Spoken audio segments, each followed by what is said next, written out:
meminta kepada aparat dan kepada pemerintah agar melakukan tindakan-tindakan terhadap akun-akun yang itu mencederai kemurnian beragama. Dalam hal ini akun sunnah Nabi, namanya sunnah Nabi itu kan sunnah, artinya sesuatu yang diucapkan lalu yang diperbuat dan diakui oleh Nabi, tetapi isinya itu salah menafsirkan. Bahkan cenderung kalau kita melihat narasi di akhir itu mendiskreditkan kepada Nabi Muhammad SAW. Uniknya Khalil Nafis, ulama, pendebat Islam atau penghujat Kristen, tidak pernah meluruskan channel Sunnah Nabi. Padahal channel Sunnah Nabi memberikan data dari penulis Islam sendiri yang diakui oleh umat Islam. Kewajiban umat Islam harus menjelaskan yang tertulis. Jangan meratapi data kalian, lalu berusaha menangkap orang-orang yang sudah mengungkapkan data penulis Islam. Karena umat Islam tidak bisa menjelaskan keburukan perilaku Rasulullah, maka umat Islam membutuhkan undang-undang penistaan agama, atau lebih tepatnya undang-undang penistaan agama Islam. Itulah mengapa penista-penista Muslim selamat dari jeratan hukum. Undang-undang ini bertujuan untuk menutupi ajaran Islam yang seharusnya tertutup untuk umum, termasuk tertutup untuk Islam awam.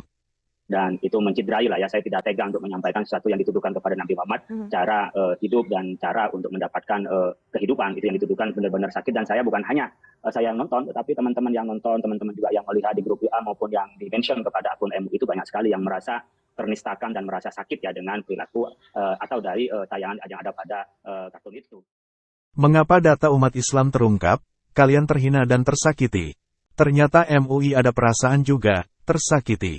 Jika ada yang salah maka segera luruskan, bukan menakuti channel yang mengungkapkannya. MUI adalah biang masalah toleransi beragama di Indonesia.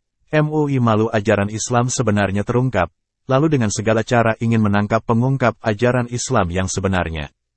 Tapi MUI memberikan award Kristologi kepada Ahmad Kainama, Agustan, Jarudin Saragi, dan mualaf lainnya. Padahal mereka adalah mualaf yang buta Alkitab, bahkan mereka buta Al-Quran dan hadis. Lalu mereka bebas menipu umat dan MUI menghalalkan mereka mengajarkan Alkitab dengan menyesatkan. Mengapa MUI halal menyakiti umat Kristen?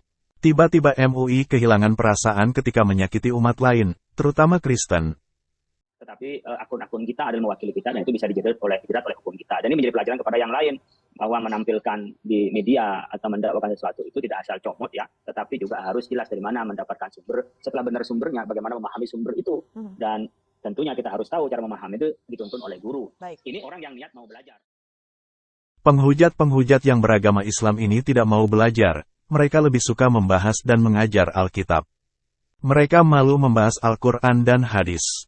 Apakah tidak ada ajaran Islam yang pantas diteladani sehingga mereka tidak membahas Islam? Lebih baik jika penghujat ini mengajar Islam walaupun tidak menggunakan data atau mengarang ajaran Islam daripada menyelewengkan ajaran Kristen. Saya berharap ada masyarakat yang juga melakukan hal itu gitu ya. MUI ini kan memberikan pendapat hukum. MUI memberikan fatwa bagi mustafti gitu.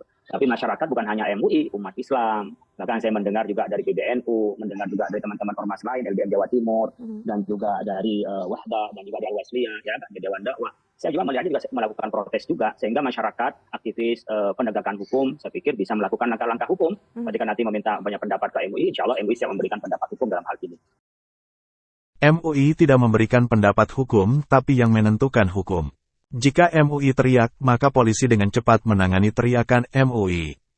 Apalagi yang berhubungan dengan agama Islam. Berbeda ketika terjadi tindakan kriminal terhadap gereja. Bahkan pengrusakan gereja tidak ada tindakan hukum tapi cukup mediasi. Pertama memang Nabi tergambar bahwa ia menjadi seseorang. Biasanya kan di dalam keyakinan kita, Nabi itu tidak tampil menjadi sosok atau gambar orang. Itu selalu cahaya ya? Tapi yang ya, biasanya cahaya atau apa yang kita tergambar. Jadi Rasulullah tidak tergambar sosok seseorang tapi cahaya? Apakah benar jika Rasulullah itu adalah Allah sendiri? Tapi kami sudah membuat video pra-Islam 1 sampai pra-Islam 3, menunjukkan bahwa sejarah Islam tidak sesuai dengan fakta sejarah. Bahkan kami sudah menyiapkan video pra-Islam 4 yang membuktikan bahwa Rasulullah adalah tokoh fiktif. Apakah karena itulah maka Rasulullah tidak boleh digambarkan, karena tokoh imajinasi? Tapi yang lebih menyakitkan adalah bahwa digambarkan di dalam itu, di antara animasi itu, bahwa Nabi memang menyuruh orang yang mau menikah, dalam hal ini ya ada seorang sahabat, kemudian dia tidak punya uang, minta pada Nabi, lalu disuruh merampas dan disuruh membunuh. Dan itu yang dianggap adalah yang merekayasa Nabi. Bahkan Nabi juga menginginkan perempuan itu. Dan komentar di akhir itu bukan hanya memaparkan dari hadis yang dia pahami secara tekstual itu dengan penuh tendensi. Di akhir pun juga diberi komentar, apakah layak orang begini menjadi juru penyelamat, apakah Nabi maunya kerjanya melakukan sesuatu dengan cara merampas dan seterusnya.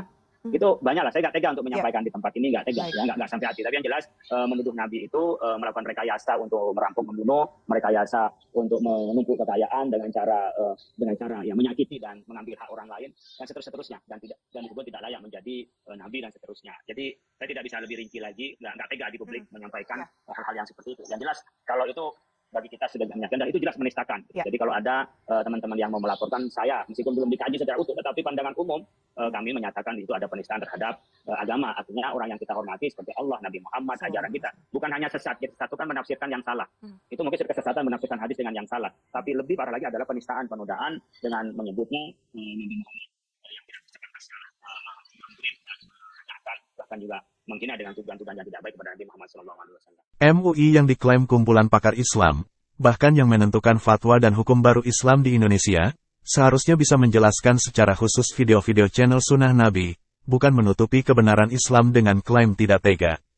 Atau mungkin lebih tepat malu karena video channel Sunnah Nabi menceritakan dengan benar.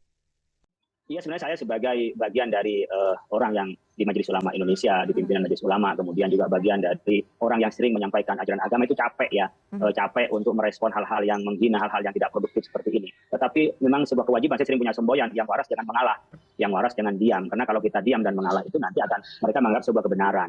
Oleh karena itu kami tidak lepas-lepasnya untuk mengedukasi kepada masyarakat agar mencari konten-konten di YouTube, di web dan seterusnya itu yang jelas siapa yang bicara dan bagaimana tentang standar keilmuannya dan pelaksanaannya dari ilmu itu untuk keteladanannya seorang itu. Jadi boleh saja melihat YouTube tapi jelas YouTube-nya siapa, namanya kiai, siapa namanya ustadz yang memang jelas keilmuannya. Kemudian selain itu memang pada talaki umpamanya. Dan ketika memahami tidak cukup di situ, perlu ada talqin dari orang, ada orang yang melakukan tafsir yang ngoreksi lah ya kebenarannya itu sebagai guru, karena man ta'allama bi ghairi mu'allim fa mu'allimu asyaiton. Orang yang belajar tanpa bimbingan guru, gurunya setan.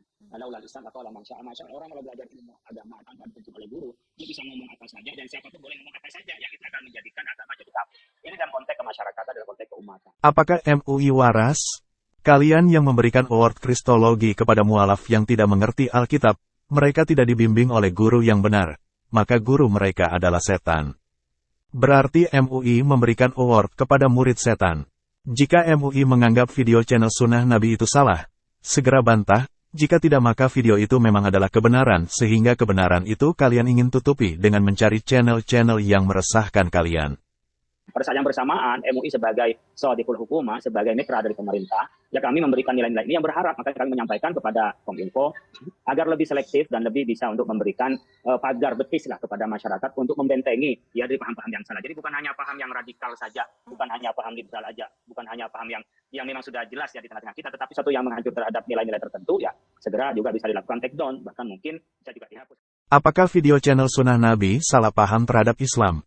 Datanya sudah jelas dan terinci dalam Quran dan hadis. Itu bukan paham yang salah tapi kalian menutupi ajaran yang memalukan. Di antara yang lain biar tidak ditiru oleh yang lain adalah diberikan punishment, jadi al-mawani wa zawajir. Orang yang melakukan itu jadi kapok, orang lain mau melakukan hal yang sama menjadi takut ya. Karena akan terjadi, akan mengalami proses hukum yang sama. Ketika kristologi yang asli dari Kristen meluruskan ajaran yang disesatkan oleh penghujat dari Islam, umat Kristen itu ditangkap. Misalnya, Abdul Somad menghina disalib ada jin kafir. Lalu dijelaskan oleh Muhammad KC, bahwa yang berhubungan dengan jin bukan Kristen tapi Islam, seperti surah Al-Jin. Atau ketika Rasulullah diajak jin ke dunia jin dalam hadis. Tapi hukum yang kalian katakan sama ternyata fitnah, Muhammad KC ditangkap sedangkan Abdul Somad, kalian lindungi. Kewajiban kita pemerintah dan masyarakat dan umat untuk meliterasi. Jadi literasi kita kuatkan. Jangan sampai kita ini terbawa paham post-truth ya, orang yang hanya ingin mengaji sesuai dengan yang dia inginkan. Yang kedua, pastikan ilmu agama itu berdasarkan kepada guru talaki. Jadi informasi-informasi itu hanya pelengkap, tapi sebenarnya kalau kita ingin belajar agama harus talqin, harus kita dituntun oleh guru yang kompeten. Kalau ini bisa dilakukan, maka kita akan di jalan yang benar. Pemerintah juga harus komunikasi dan konsultasi dengan tokoh agama dan tokoh masyarakat bagaimana bisa membentengi umat dari informasi-informasi ini. Karena akan menjadi proxy war ya, menjadi ghazul fikri yang akan merusak terhadap bukan hanya nilai agama, mungkin nanti akan merusak nilai-nilai nasionalisme kita.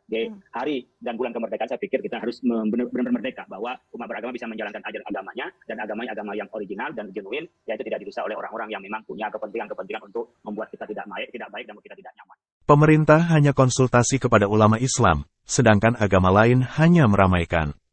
Dan MUI juga jangan mengatakan nasionalis, karena ormas kalianlah yang merusak nasionalis dengan membuat fatwa yang meresahkan dan intoleransi, seperti fatwa melarang mengucapkan selamat hari raya kepada umat lain.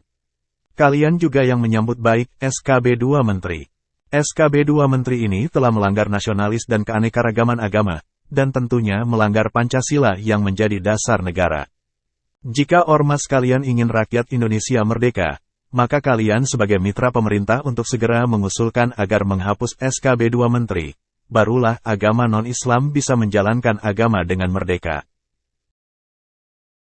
Ini ada pesan channel Sunnah Nabi untuk MUI, bahwa channel Sunnah Nabi memang tidak berdusta. Kemarin gue sempat nonton siaran CNN tentang channelku. Ini linknya di CNN. Ketua Bidang Dakwah MUI yakni Pak Khalil Nafis menuduhku berdusta tentang sumber nafkah Nabi Muhammad.